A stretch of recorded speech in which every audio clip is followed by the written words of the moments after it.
सवाल खैर दोस्तों, मैं हूं आदिल खान आज़ाद। आज है 26 फरवरी 2026 और आप देख रहे हैं आज़ाद बोल इंडिया पर मिडिल ईस्ट मॉर्निंग न्यूज़। इस शो में आज आपको दिखाएंगे क्या यूरेनियम एनरिचमेंट पर ईरान पड़ गया नरम। जेनेवा में आज की मीटिंग से पहले आ गई बड़ी खबर। अमेरिका के वाइस प्रेसिडेंट जेडी वैंस की धमकी, कहा फौजी ऑप्शन अब भी टेबल पर मौजूद, धमकी को हल्के में ना ले ईरान। अब्बास अरागची का बड़ा बयान, कहा ईरान ने 2000 किलोमीटर से भी कम कर दी अपनी मिसाइल रेंज, अमेरिका तक नहीं करेंगी अब मार। इस्राएली पार्लियामेंट में हुआ हंगामा, मोदी की मौजूदगी में अपोजिशन ने किया वॉकआउट, शर्मिंदा हुई नेतन्याहू सरकार, करने लगी जय जयकार। नेसेट में मोदी का बड़ा ऐलान, इसराइल के साथ हर हाल में मजबूती से खड़ा है भारत, हमास के हमले पर कह दी बड़ी बात। तुर्की के सदर एर्दोआन का नेतन्याहू पर हमला, इसराइल को कानून तोड़ने वाली रिजीम बताया। और इथियोपिया के प्रेसिडेंट ने वेलकम में ही कर दिया रुस्वा, इसराइली सदर के सामने कर दी आजाद फिलिस्तीन की हिमायत। जितनी थी हेडलाइंस उससे ज्यादा होंगी खबरें और अहम खबरें हैं। पहली खबर सवाल के साथ, क्या ईरान अपना यूरेनियम बम बनाने के लेवल से घटाकर बिजली के बल्ब बनाने के लेवल तक लाने पर राजी हो गया है? दरअसल मैं ये सवाल इसलिए उठा रहा हूं क्योंकि ईरान के एटमी प्रोग्राम को लेकर एक बहुत बड़ा दावा सामने आया है, जिसे जेनेवा में आज होने जा रही दूसरे दौर की बातचीत के लिहाज से बेहद अहम माना जा रहा है।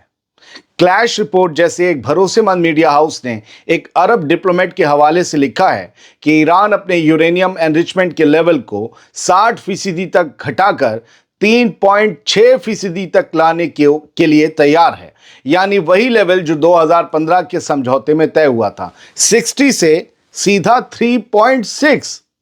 दोस्तों, इस ड्राफ्ट में सबसे बड़ा पेंच ईरान के पास मौजूद हाईली एनरिच्ड यूरेनियम के स्टॉक को लेकर है। माना जाता है कि इस वक्त ईरान के पास तकरीबन 440 किलो 60% एनरिच्ड यूरेनियम मौजूद है, जो कम तबाही फैलाने वाले 10 से 20 एटम बम बनाने के लिए काफी है। ईरान की शर्त यह है कि यह सारा एनरिच्ड यूरेनियम ईरान के अंदर ही रहेगा और उसे मुल्क से बाहर नहीं भेजा जाएगा, जबकि अमेरिका इस बात पर अड़ा है कि इस पूरे स्टॉक को ईरानी सरजमीन से बाहर निकाला जाए। इसके अलावा इस ताज़ा दावे में यह भी कहा गया है कि ईरान अपने एनरिचमेंट को 7 साल तक के लिए रोकने को तैयार है, लेकिन अमेरिका कम से कम 10 साल की 10 इयर्स की गारंटी चाहता है। हालांकि अगली खबर में आप सुनेंगे कि अमेरिका हमेशा के लिए एनरिचमेंट बंद करने की डिमांड कर रहा है। दोस्तों, जब तक ये एटमी माल यानी यूरेनियम ईरान के अंदर मौजूद है, तब तक उसका ब्रेकआउट टाइम यानी एटमी हथियार बनाने में लगने वाला वक्त बहुत कम रहेगा, और यही वक्त ईरान की ताकत है। अमेरिका के लिए फिक्र की बात यह है कि वो चाहता है कि ईरान की काबिलियत को न सिर्फ रोक दिया जाए बल्कि उसे खत्म कर दिया जाए, लेकिन जब तक ये यूरेनियम ईरान के पास रहेगा, अमेरिका बहुत कुछ बस सोचता ही रहेगा। क्लैश रिपोर्ट के अलावा कई इस्राएली वेबसाइट्स और अखबार ने भी यह खबर छापी है जो हेब्रू में लिखते हैं, लिहाजा अब तक वो नहीं आ सकती थी, लेकिन क्लैश रिपोर्ट एक बड़ा मीडिया हाउस है। बाकी सोशल मीडिया पर यह खबर तेजी से तैर रही है। अब ऐसा क्या वाकई है, ये तो आज दिन की ईरानी खबरें बताएंगी या फिर जेनेवा में जब शाम को मीटिंग हो जाएगी तब पता चलेगा। फिलहाल हम अगली खबर की तरफ बढ़ते हैं। डोनाल्ड ट्रंप की हुकूमत ने ईरान के सामने एक ऐसी शर्त रख दी है जो मौजूदा खींचतान को और भी ज्यादा पेचीदा बना सकती है। अमेरिका के स्पेशल एनवॉय स्टीव विटकॉफ ने एक प्राइवेट मीटिंग में साफ कहा है कि वो ईरान के साथ ऐसा न्यूक्लियर समझौता करना चाहते हैं जिसकी कोई तय मियाद यानी एक्सपायरी डेट ना हो, बस हो जाए तो हो जाए। दोस्तों, विटकॉफ ने वॉशिंगटन में डोनर्स की एक मीटिंग में ये बताया कि इस बार अमेरिका किसी भी सनसेट क्लॉज के हक में नहीं है। सनसेट क्लॉज समझते हैं? इसका मतलब ये है कि ईरान पर लगाई जाने वाली पाबंदियां हमेशा के लिए रहेंगी और उनकी कोई तय मुद्दत नहीं होगी। विटकॉफ का कहना था कि हमारा सीधा सा उसूल है, ईरान को अपनी पूरी लाइफ के लिए सुधरना होगा, चाहे डील हो या ना हो। ट्रंप एडमिनिस्ट्रेशन की ये सख्त डिमांड ईरान के लिए एक बहुत बड़ा चैलेंज है, क्योंकि ईरान हमेशा से एक मुद्दत के बाद पाबंदियों को हटाने की बात करता रहा है, और अमेरिका कह रहा है एक बार कर लो 7 जन्म का साथ, फिर हटेंगे नहीं। बढ़ते हैं आगे। अमेरिका के वाइस प्रेसिडेंट जेडी वांस भी धमकी देने से पीछे नहीं रहते। ईरान को सख्त वार्निंग दी है, कहा है कि वो अमेरिका की फौजी कार्रवाई की धमकियों को सीरियसली ले, ईरान एवं न टाल दे। ये बयान सदर डोनाल्ड ट्रंप के स्टेट ऑफ द यूनियन खिताब के ठीक एक दिन बाद सामने आया है, जिसमें जेडी वांस से पहले ट्रंप ने ईरान के खिलाफ जंग के लिए माहौल बनाना शुरू कर दिया था और अब वही काम वांस भी कर रहे हैं। जेडी वांस ने एक न्यूज़ चैनल से बात करते हुए ये कहा है कि ट्रंप भले ही इस मसले को डिप्लोमेटिक तरीके से हल करने की कोशिश कर रहे हैं, लेकिन उनके पास फौजी ताकत इस्तेमाल करने का पूरा हक है। वेंस ने कहा कि दुनिया के सबसे क्रेजी और ख़राब निज़ाम को यानी ईरान को एटमी हथियार हासिल करने की इजाज़त नहीं दी जा सकती। अमेरिका के नज़र में ईरान का निज़ाम क्रेजी और ख़राब है।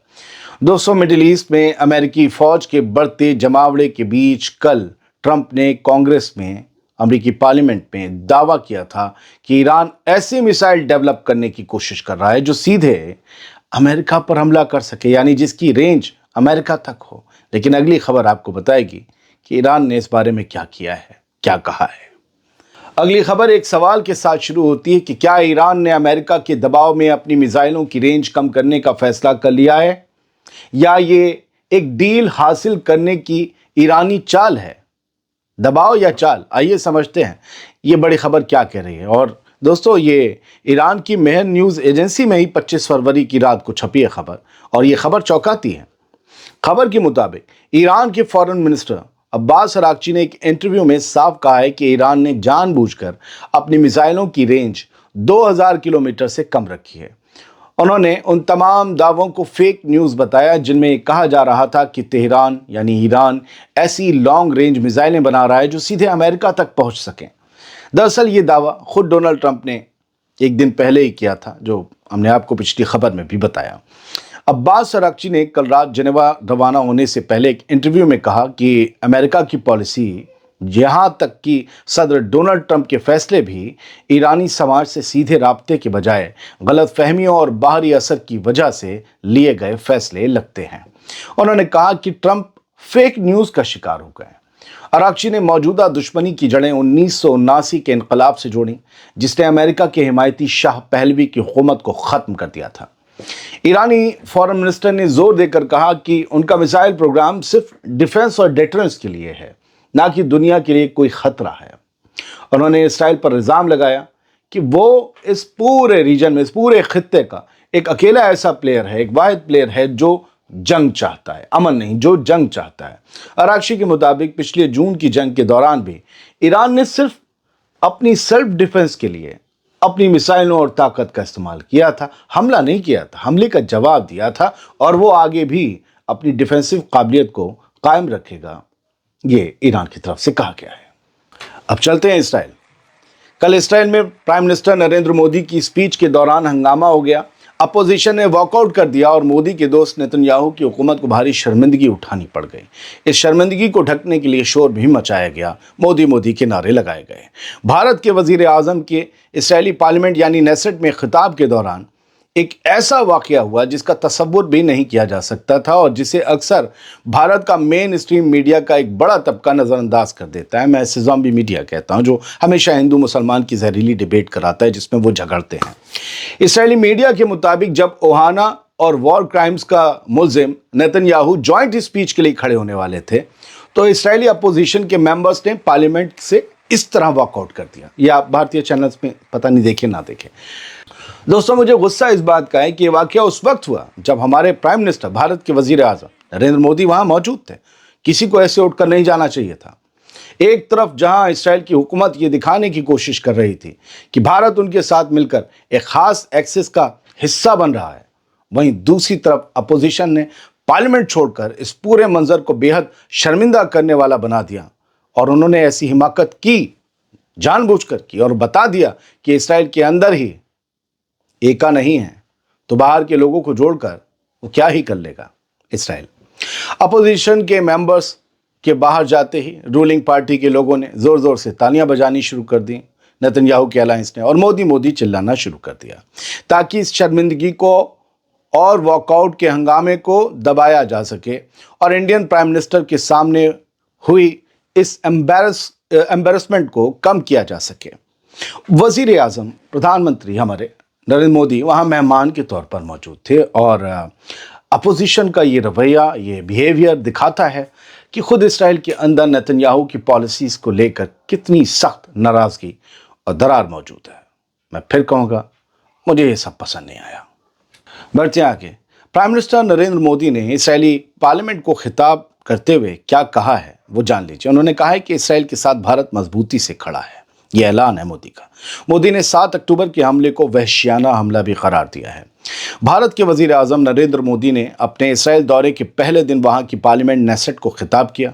अल जजीरा के मुताबिक उन्होंने गजा में जारी रोज के हमलों के बीच इसराइल का पुरजोर साथ देते हुए कहा कि भारत पूरी शिद्दत और यकीन के साथ इसराइल के साथ खड़ा है। दोस्तों, ये पहला मौका था जब किसी हिंदुस्तानी लीडर ने नेसेट में स्पीच दी हो। पीएम मोदी ने 7 अक्टूबर 2023 के हमले की मजम्मत करते हुए उसे वहशी यानी बारबेरिक हमला करार दिया और कहा किसी भी मकसद की आड़ में बेगुनाह लोगों का कत्ल जायज़ नहीं ठहराया जा सकता। मोदी ने इस बात पर जोर दिया कि भारत और इसराइल की पार्टनरशिप बहुत अहम है। दूसरी तरफ इस्राएली प्राइम मिनिस्टर बेंजामिन नेतन्याहू ने मोदी को दोस्त से बढ़कर भाई बताया और 7 अक्टूबर के बाद इसराइल का साथ देने के लिए भारत का शुक्रिया भी अदा किया। दोस्तों, अब प्राइम मिनिस्टर नरेंद्र मोदी के इस बयान को लेकर ये सवाल उठ रहे हैं कि क्या उन्हें ये नहीं मालूम कि उनकी पार्टी बीजेपी की नींव डालने वाले भारत के ex prime minister Atal Bihari Vajpayee ने इसराइल को फ़लस्तीनी ज़मीनों को हड़पने वाली ऑक्यूपेशन रिजीम कहा था? क्या मोदी ये भी नहीं जानते या उन्हें नहीं मालूम कि जंग के नाम पर इसराइल ने गजा के 75,000 से ज़्यादा लोगों की जान ले ली, जिनमें बेगुनाह औरतें और बच्चे सबसे ज़्यादा थे? क्या मोदी को नहीं मालूम कि इंटरनेशनल क्रिमिनल कोर्ट से नेतन्याहू के खिलाफ वॉर क्राइम्स करने के इल्ज़ाम में अरेस्ट वारंट कटा हुआ है, जिसे वो कल गले लगा रहे थे? क्या मोदी को नहीं मालूम कि यूएन समेत दुनिया के कई मुल्क ये कह चुके हैं कि इसराइल ने फ़लस्तीनियों की ज़मीनों पर एक गुंडे और भूमाफिया की तरह कब्जा जमा कर रखा है? अगर मोदी को ये सब नहीं मालूम तो उन्हें मालूम होना चाहिए। गजा चलते हैं। गजा के लोग क्या कर रहे हैं? बहुत अंधेरा है, लेकिन मोबाइल की रोशनी में गजा के बच्चे कुरान की तिलावत कर रहे हैं। गजा में जारी घेराबंदी और बदतरीन हालात के बावजूद वहाँ के बच्चों के जज्बों में कोई कमी नहीं आई है। रमज़ान की एक शाम कड़ाके की ठंड और बिजली की अदम दस्तयाबी के बीच फ़लस्तीनी बच्चों ने अपने मोबाइल फ़ोन की लाइट जलाकर कुरान की तिलावत की। दोस्तों, ये मंज़र उस गजा का है जहाँ इसराइल ने कभी ना देखी गई तबाही मचाई है और जहाँ बुनियादी ज़रूरतों के लिए भी जद्दोजहद करनी पड़ रही है। इसराइल की तरफ से लगाई गई सख्त पाबंदियों और लगातार होने वाले हमलों ने इन मासूमों की ज़िंदगी को बेहद मुश्किल बना दिया है, लेकिन इसके बावजूद उनकी अकीदत और हौसले पस्त नहीं हुए हैं। सोशल मीडिया पर वायरल होती इन तस्वीरों ने दुनिया का ध्यान एक बार फिर उन बच्चों की तरफ खींचा है जो जंग के साए में भी अपने मजहबी और रूहानी सुकून की तलाश कर रहे हैं। ये दिखाता है कि तमाम पाबंदियों और जुल्म के बाद भी गजा के आवाम का हौसला टूटा नहीं है और इस हौसले के सामने हर जालिम को, हर जुल्म को एक दिन हार जाना है। ये गजा के आम लोग हैं, ये गजा के आम बच्चे जो मुस्तकबिल बनेंगे। तुर्की के सदर रजब तैयब एर्दोगान ने इसराइल की हुकूमत को एक बार फिर से आड़े हाथों लेते हुए उसे कानून तोड़ने वाली रिजीम करार दिया है। एर्दोगान ने कहा है कि सीज़फायर एग्रीमेंट के दावों के बावजूद इसराइली फ़ौज गजा और वेस्ट बैंक में अपने हमलों को लगातार बढ़ा रही है। एर्दोगान ने रमज़ान के पाक महीने का जिक्र करते हुए कहा कि गजा में हमारे भाई मलबों और तबाह हो चुकी इमारतों के बीच अपना इफ्तार कर रहे हैं। उन्होंने फ़लस्तीनियों के जज्बों की तारीफ़ करते हुए कहा कि इतनी मुश्किलों के बाद भी वो जालिम के सामने झुकने को तैयार नहीं है। एर्दोगान के मुताबिक गजा के लोगों ने अपने अटूट ईमान से पूरी मुस्लिम उम्मत के लिए एक मिसाल पेश की है।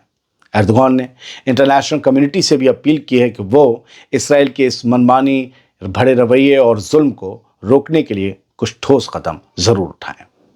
दोस्तों, जो इसराइल एक आज़ाद फ़लस्तीनी रियासत के ख्वाब को दफनाना चाहता है, उसी इसराइल के प्रेसिडेंट के मुंह पर उसका वेलकम करते हुए एक और मुल्क के प्रेसिडेंट ने कह दिया कि हम फ़लस्तीन की आज़ादी के साथ हैं। दोस्तों, इसे कहते हैं मुंह पर जूता मारना, वो भी सहला सहला के। इथियोपिया के दौरे पर गए इसराइली सदर इसाक हर्ज़ोग को उस वक्त एक बड़े डिप्लोमेटिक एम्बेरसमेंट का सामना करना पड़ा जब इथियोपिया के प्रेसिडेंट ताए अत्सके सेलासी ने उसके इस्तकबाल के दौरान ये आज़ाद फ़लस्तीन की हिमायत कर दी। जहां इसराइल की मौजूदा लीडरशिप एक आज़ाद फ़लस्तीनी रियासत के तस्वुर को ही ख़त्म करना चाहती है, वहीं इथियोपिया ने साफ कह दिया कि वो 2 स्टेट सॉल्यूशन के साथ खड़ा है और मजबूती से खड़ा है। दोस्तों, एडिस अबाबा के प्रेसिडेंशियल पैलेस में हर्जोग का स्वागत तो स्वैग के साथ यानी गार्ड ऑफ ऑनर के साथ हुआ, लेकिन बातों में इथियोपिया ने कोई नरमी नहीं दिखाई, बल्कि जबान में लगा कि कांटे लगा लिए थे। इथियोपिया के सदर सेलासी ने इसराइली सदर की मौजूदगी में दोहराया कि इथियोपिया हमेशा से इस बात का हिमायती रहा है कि इसराइली और फ़लस्तीनी एक दूसरे के साथ बराबरी और अमन से रहें, जिसके लिए एक आज़ाद फ़लस्तीनी मुल्क ज़रूरी है। हर्जोग ने अपनी तरफ से रिश्तों को मजबूत करने की कोशिश करते हुए इसराइल में मौजूद इथियोपियाई यहूदियों को दोनों मुल्कों के बीच का ब्रिज यानी पुल बताया, लेकिन मेज़बान मुल्क की तरफ से 2 स्टेट सॉल्यूशन पर जोर देना इसराइल के लिए एक बड़ा झटका माना जा रहा है। ये वाकया दिखाता है कि अफ्रीका के मुल्क अब इसराइल के साथ ताल्लुकात तो रखना चाहते हैं, लेकिन वो फ़लस्तीन के हक़ की आवाज़ को दबाने के हक़ में नहीं है। ये थी कुछ खबरें जो बेबाकी से, साफगोई से, फैक्ट्स के साथ आपके सामने रख दी। उम्मीद ये करते हैं आप तक पहुंच गए होंगे। बहुत बहुत शुक्रिया। सलामत रहिए, खुश रहिए। भारत, गज़ा, ईरान, फ़लस्तीन, हर मुल्क समेत दुनिया भर के लिए अमन की दुआ कीजिए।